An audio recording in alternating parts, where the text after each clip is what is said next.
नमस्कार भाई लोग, कैसे हैं आप लोग। तो आज के इस वीडियो में फिर से मैं आपका बहुत ही ज़्यादा स्वागत करता हूं आपके ही अपने चैनल टेक्निकल ट्रेडर में। देखिए, आज के इस वीडियो में हम बात करने वाले हैं फ्यूचर ग्रुप के बारे में। देखिए, समय बहुत ही ख़राब चल रहा है फ्यूचर ग्रुप के लिए। उनके साथ में जिन लोगों ने फ्यूचर ग्रुप के अंदर इन्वेस्ट किया हुआ है उनका समय भी उतना ही ख़राब चल रहा है। ठीक है, यहाँ पर देखिए, जब से अमेज़ॉन ने लीगल नोटिस भेजा है फ्यूचर ग्रुप के सीईओ को, उसके बाद से और भी स्थिति ख़राब हो गई है फ्यूचर ग्रुप के स्टॉक्स की। काफ़ी गिरावट हमें देखने को मिल रही है।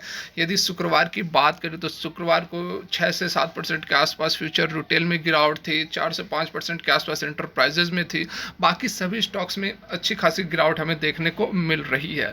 देखिए, ये तो आप सभी जान रहे हैं, तो पुरानी न्यूज़ हो गई अमेजोन वाली, फिर आर्बिट्रेटर वगैरह की बात चल रही है सिंगापुर में। ये सब तो न्यूज़ हो गई पुरानी, कोई अपडेटेड लेटेस्ट कुछ अपडेटेड नहीं आई है। वही मध्यस्थता कराने वाली बात अभी चल रही है। ठीक है, तो देखिए, यहाँ पर वो बात से हमें, उस न्यूज़ से हमें कोई मतलब नहीं है। ठीक है, बात को समझना है कि देखिए, न्यूज़ तो आ गई, इम्पैक्ट तो न्यूज़ ने दिखा दिया स्टॉक पर। बड़ी गिरावट भी हमें देखने को मिल रही है और हो सकता है आने वाले समय में और भी बड़ी गिरावट देखने को मिले। ठीक है, देखिए, हमें अब समझना क्या है, इस वीडियो के माध्यम से मैं क्या आप लोगों को समझाने की कोशिश करूँगा। मेनली अब आप लोग फंसे हुए हैं। ठीक है, मैक्सिमम लोग फंसे हुए होंगे। ठीक है, क्योंकि देखिए 160 के आसपास फ्यूचर रिटेल गई थी जब ये डील हुई थी। ठीक है, रिलायंस इंडस्ट्रीज़ के साथ। तो उसके बाद से यहाँ पर 78 पर आ गई है, मतलब 50% से अधिक की करेक्शन हो चुकी है। तो मैक्सिमम लोग जिन लोगों ने भी एंट्री ली हुई होगी, 30, 40, 50% तक की का लॉस सह रहे होंगे। ओके, तो यहाँ पर हम समझेंगे कि अब ऑप्शंस क्या हैं, बेस्ट ऑप्शन क्या है आप लोगों के लिए, किस तरह से आप इस मुसीबत की घड़ी से निकल सकते हैं, किस तरह से जो आप को लॉस हो रही है उसको किस तरह से कवर कर सकते हैं। ठीक है, यहाँ पर बहुत डिटेल में मैं आप लोगों को समझाने की कोशिश करूँगा कि बेस्ट ऑप्शन आपके लिए क्या है।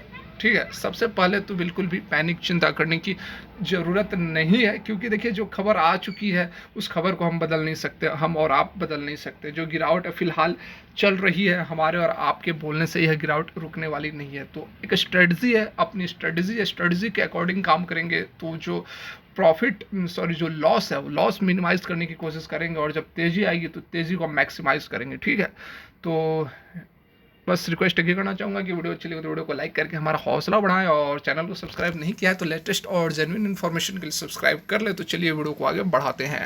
तो यहाँ पर आप देख सकते हैं, मैंने फ्यूचर रिटेल का चार्ट लगा दिया है। हमें जो समझने वाली बात है, जो नोटिस भेजा है अमेजोन ने किशोर बियानी को, उसका इम्पैक्ट किस तरह से पड़ने वाला है। इम्पैक्ट आप देख ही रहे हैं कि गिरावट आ रही है, करेक्शन हो रही है। 6 से 7% फ्यूचर रिटेल में गिरावट देखने को मिली थी, 5% के आसपास इंटरप्राइजेज में भी देखने को मिली थी, बाकी सारे स्टॉक्स में भी बड़ी गिरावट हमें देखने को मिल रही है।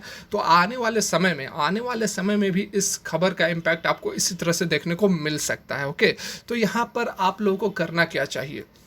सबसे पहले तो मैं यह बताना चाहूँगा कि देखिए, ये जो खबर आई अमेज़ोन वाली लीगल नोटिस जो इसने भेजा है, इसका इम्पैक्ट क्या हो सकता है। इसका इम्पैक्ट यह हो सकता है कि यह जो डील हुई है रिलायंस इंडस्ट्रीज़ और फ्यूचर ग्रुप के साथ, इसमें और डिले हो सकती है।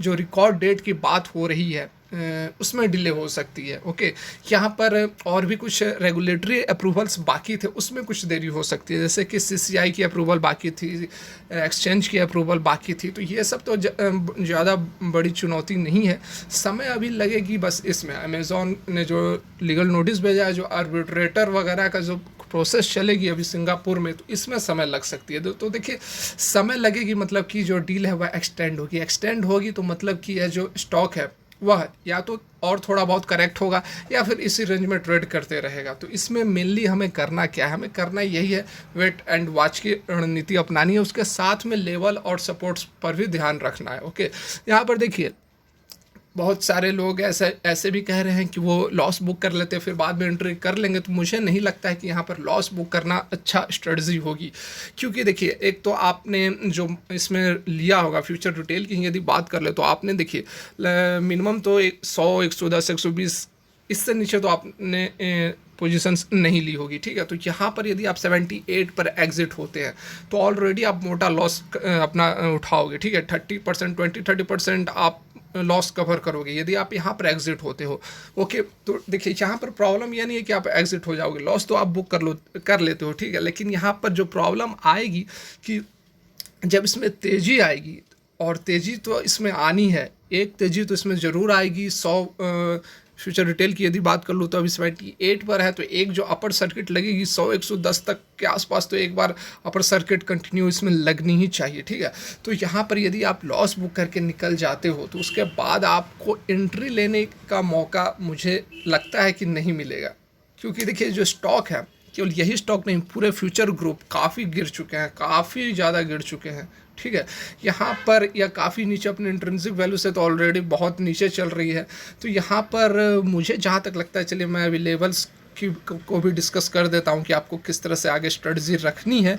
यहाँ पर आप देखो एट प्रेजेंट यह चल रही है 78 पर, ठीक है, 78 पर चल रही है। तो यहाँ पर देखिए एक सपोर्ट ऑलरेडी यहाँ पर बन रही है, जिसके कारण कि इसने यहाँ पर रुकी हुई थी। देखिए पिछला जो ये सपोर्ट था इस लेवल पर था, और इसी लेवल पर आकर इसने कल भी मतलब फ्राइडे को भी इसी लेवल पर इसने अपना सपोर्ट लिया हुआ है। ओके, तो यहाँ पर देखिए जो 78 का सपोर्ट है, हो सकता है कि 78 पर इससे ऊपर चले जाए मंडे को, या फिर इससे नीचे चले जाए, दोनों की प्रोबेबिलिटी है। तो यदि नीचे जाती है तो यहाँ पर देखो जो नेक्स्ट सपोर्ट है, रिटेल की मैं बात करूँ, फिर इंटरप्राइजेस की भी बात कर लूँगा, बाकी जो शेयर्स हैं उनकी भी बात इसी तरह है, ज़्यादा बहुत कोई वेरी वाली बात नहीं है। तो यहाँ पर देखो जो दूसरे स्टॉक्स हैं, दूसरे स्टॉक्स आप देखो, थोड़ा सा, हाँ ये देखो आप यहाँ पर देखो, इसके बाद यदि यहाँ से भी करेक्ट होती है, 78 से भी फ्यूचर रिटेल नीचे जाती है, तो उसके बाद जो अगला सपोर्ट बनेगा वह बनेगा यहाँ पर, ये है 68 का। हाँ ये देखिए इस लेवल पर ये है 68 का। ओके, देखिए बहुत लोग बोलते हैं सपोर्ट असिस्टेंस क्या कुछ नहीं, ब्रेक कर देती है, ऐसा वैसा कुछ नहीं है। तो मतलब वैसा बात आप मत समझो, वैसी कोई बात नहीं है, बहुत काम की चीज़ है सपोर्ट एंड रेसिस्टेंस। ओके, आपको यदि नहीं पता हो तो ठीक है, लेकिन मैं बता रहा हूँ आपको, आप समझो, आप मानो बात को। ओके, यहाँ पर देखो 68 का सेकंड सपोर्ट है, यदि इसे तोड़ती है तो, और उसके बाद यदि 68 को भी तोड़ देती है तो उसके बाद जो लास्ट सपोर्ट यहाँ पर देखने को मिलेगी वह है यहाँ 60 की। इस लेवल पर देखो आप, इस लेवल पर वो है 60 की। तो देखिए इन सपोर्ट का मतलब क्या, मैं आप लोग को क्यों बता रहा हूँ। देखिए जिन लोगों ने ऊपर के रेट्स में लिए हुए हैं माल अपने 100, 110, 120, 130, 160 तक जिन लोगों ने भी लिया हुआ है, ओके, तो उनको क्या करना है कि अभी उन्हें कोई बाइंग नहीं करनी है, इस 78 पर कोई बाइंग नहीं करनी है, अभी वेट करना है। उन्हें एक बार एवरेज करना है कब, 68 पर, जब सेकेंड सपोर्ट पर यह आएगी, इसे तोड़ के जब ये यहाँ आती है इस लेवल पर, तब आपको एवरेजिंग करनी है, समझ रहे हैं ना।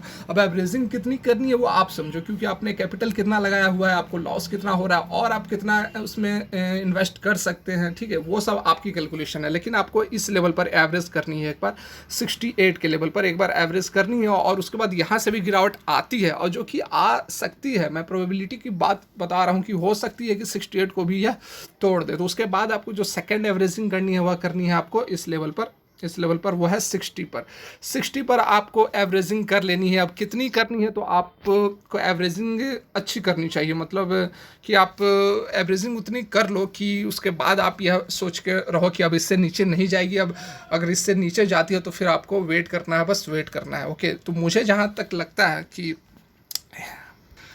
इस लेवल से नीचे नहीं जानी चाहिए, जो 60 का जो लास्ट सपोर्ट है उस लेवल से मुझे नहीं लगता है कि नीचे जानी चाहिए। ओके, क्योंकि देखिए ऑलरेडी काफ़ी करेक्ट हो चुकी है यह स्टॉक, और इसमें तेज़ी तो बनती है, इसमें एक रैली बाकी है, और एक रैली जब आएगी इसमें तो ये अच्छी खासी रैली आपको 100-110 के आसपास तक अपर सर्किट इसमें लग सकती है। तो यदि आप लॉस बुक कर लेते हो तो फिर आपको एंट्री करने का मौका नहीं मिलेगा, और आप यदि ऊपर के रेट में लिए हुए हो, जैसे कि ज़्यादातर लोग ऊपर के रेट में ही लिए हुए हैं, तो उन्हें करना यही है 68 और 60 के जो सपोर्ट्स हैं वहाँ पर आपको एवरेजिंग करनी है, क्योंकि आपके पास और ऑप्शन कुछ नहीं बचा। यहाँ से लॉस बुक करना कोई प्रॉफिटेबल सौदा नहीं है, क्योंकि देखिए कभी भी ये न्यूज़ आती है तो यहाँ से एक बार चेंजिंग हमें देखने को मिल सकती है। जब आपने यहाँ तक पोजीशंस को होल्ड किए हुए हैं, जब आपने 78-80 तक पोजीशंस को यदि होल्ड किए हुए हैं, तो फिर आप और 10 पॉइंट्स भी होल्ड कर सकते हो, कोई प्रॉब्लम इसमें नहीं है।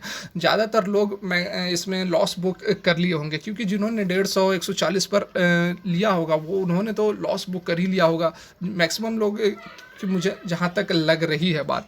देखिए यहाँ पर वॉरेन बफेट ने बहुत अच्छी बात कही थी, जो कि अब आप लोग समझ भी गए होंगे, यदि नए हैं तो आप लोग बिल्कुल समझ गए होंगे कि उन्होंने एक बात कही थी कि when everyone greedy be fearful, when everyone fearful be greedy, ठीक है। तो यहाँ पर देखिए बहुत ही बढ़िया एग्जांपल ये देखने को यहाँ पर मिला था इस लेवल पर। देखिए जब एवरीवन ग्रेडी, यहाँ पर 160 पर जब यह ट्रेड कर रही थी सारे लोग ग्रेडी थे, ठीक है, सारे लोग ग्रेडी थे। तो हुआ क्या उसके बाद आप देख सकते हैं, कहाँ चली गई, एक मिनट, देखिए कहाँ चली गई, यहाँ से देखिए जब सारे लोग ग्रीडी हुए थे तो उसके बाद देखिए कहाँ चली गई यह स्टॉक, ठीक है। तो यही उन्होंने कहा कि जब सारे लोग ग्रीडी हों तो आपको सावधान रहना, और जब सारे लोग सावधान हो तब आपको ग्रेडी होना है। जैसे अभी सारे लोग सावधान है तो आपको ग्रेडी होना है। ग्रेडी होने का मतलब ये नहीं कि अभी जाके पूरा का पूरा माल उठा लो 78 पर, ठीक है। जो मैंने बताया है टारगेट लेवल्स, उनको आपको ध्यान में रखकर ट्रेड लेने हैं। उसी तरह से यदि इंटरप्राइजेज़ की बात करें, फ्यूचर इंटरप्राइजेज़ लिमिटेड की, तो यहाँ पर देख सकते हैं, यहाँ पर ये वाली जो सपोर्ट है वह अच्छी सपोर्ट यहाँ पर एक्ट करने वाली है। वह है लेवल आपको 8 रुपये, एक मिनट देख लेता हूँ ठीक से, 8 रुपये, हाँ 8 रुपये के आसपास इस लेवल पर आप देखो, ये वाली और ये वाली दोनों सेम लेवल पर है और ये है 8 रुपये, ठीक है। तो यहाँ भी जो फ्यूचर इंटरप्राइजेज लिमिटेड में लेना चाहते हैं, एवरेजिंग करना चाहते हैं, तो उन्हें अभी वेट करना चाहिए, अभी नहीं खरीदारी करनी चाहिए। अभी 10 रुपये 65 पैसे पर चल रही है, तो 8 रुपये पर आपको एवरेजिंग अच्छी खासी कर लेनी चाहिए। अब सभी को एवरेजिंग करने के लिए नहीं बोल रहा हूँ, जो ऑलरेडी मोटा पैसा लगा चुके हैं, अब वो ज़्यादा इन्वेस्ट नहीं करना चाहते हैं तो ठीक है, लेकिन जो बहुत ज़्यादा रकम नहीं लगाए हैं वो एवरेजिंग कर सकते हैं। यहाँ पर लॉस बुक करना का कोई तुक नहीं बैठता है, क्योंकि आप वेट करो, आपको चिंता नहीं करनी चाहिए, क्योंकि आप चिंता करके करोगे क्या, मेरे को बताओ करोगे क्या। आप एग्जिट करोगे, फिर जब तेज़ी आएगी आप एंट्री नहीं ले पाओगे। बहुत बुरी कोई कंपनी नहीं है, ठीक है, कंपनी ठीक है। रिलायंस इंडस्ट्रीज के साथ डील भी हुई है, उस डील का इफेक्ट आपको देखने को कहाँ मिला आप मेरे को बताओ एक बार। यहाँ पर आपको तेज़ी जो बनी थी देखने को, यह तेज़ी जो बनी थी 16 रुपये के आसपास गई थी, 16 या फिर उससे ऊपर ही गई थी यह, ठीक है। तो उसके बाद आपको इसका इम्पैक्ट देखने को कहाँ मिला? इम्पैक्ट तो मिलेगा ना देखने को, है कि नहीं, लेकिन इसमें समय लग रहा है, उसके साथ में एक करके बुरी खबर भी आ रही हैं। इससे पहले खुद किशोर बियानी डिफ़ॉल्ट हो जा रहे थे, जो भी पेमेंट, जो भी लोन उन्होंने, जो भी कर्ज लिया हुआ था उसका इंटरेस्ट का पेमेंट नहीं कर रहे थे, दिवालिया हो जा रहे थे। तो एक करके वह तो बुरी खबर आ ही रही थी। ऊपर से सीसीआई की जो अप्रूवल थी वह नहीं मिल पा रही थी, रेगुलेटरी अप्रूवल नहीं मिल पा रहे थे। तो उसके बाद यहाँ पर अमेज़ॉन ने जो बचा खुचा काम था वो भी कर दिया। तो सारी जो बुरी न्यूज़ थी एक साथ फ्यूचर ग्रुप के ऊपर आ गई है। तो इसका जो असर है वह हमारे ऊपर देखने को मिल रहा है, जो इसके शेयर होल्डर्स हैं उनके ऊपर देखने को मिल रहा है। तो इसीलिए मैं आप लोगों को कहना चाहूँगा कि बिल्कुल भी अब आपको चिंता करने की ज़रूरत नहीं है। चिंता करके, क्योंकि चिंता करके आप कर भी क्या लोगे, क्या कर लोगे? एग्जिट करोगे, एग्जिट करना कोई ऑप्शन नहीं है। तो बहुत ही जल्द इसमें आपको एक रिकवरी देखने को मिलनी चाहिए। जो लेवल्स बताया हूँ मैं उस पर आप नज़र रखो, ध्यान रखो, और जैसे जैसे बोला हूँ वैसे वैसे एवरेजिंग करो। बहुत जैसे ही ये मामला निपटता है आपको अच्छी तेज़ी इसमें देखने को मिलेगी, क्योंकि मुझे जहाँ तक लगता है कि एक जो रिकवरी है, एक जो लहर है इसमें आनी बाकी है। क्योंकि देखिए ऊपर के लेवल से हर बार यह गिरती ही आ रही है। यहाँ के लेवल से आप देखो, यहाँ के लेवल से कभी इसने ऊपर की ओर रुख नहीं किया है। तो एक बार इसमें ज़रूर आपको अप ट्रेंड देखने को मिलेगी। देखिए मुझे तो इस बात का अंदेशा था, जैसा कि मैंने अभी आप लोगों को बताया, वॉरेन बफेट वाली जो बात बताई, मुझे इस चीज़ का अंदेशा था। इसलिए मैंने अभी तक फ्यूचर ग्रुप के किसी भी स्टॉक में, केवल फ्यूचर एंटरप्राइजेज लिमिटेड के अंदर थोड़ी सी क्वांटिटी लिया, बाकी मैंने किसी भी स्टॉक में अभी तक एक भी क्वांटिटी नहीं उठाई है। फ्यूचर एंटरप्राइजेज जो फ्यूचर रिटेल की भी यदि बात करें, 78 पर वह ट्रेड कर रही है ना, मैंने एक क्वान्टिटी अभी तक नहीं ली है, ठीक है। तो फंडा तो मेरा क्लियर है, आप अपना फंडा क्लियर रखो। बहुत ही जल्द आपको आपका जो लॉस है उसमें भी भरपाई होते हुए नजर आएगी। देखिए वीडियो यहीं तक, वीडियो अच्छी लगी तो लाइक करके हमारा हौसला बढ़ाएं, चैनल सब्सक्राइब करें, बेल आइकन को हिट करें। वीडियो देखने के लिए बहुत बहुत धन्यवाद। भगवान करे आपका दिन अच्छा रहे।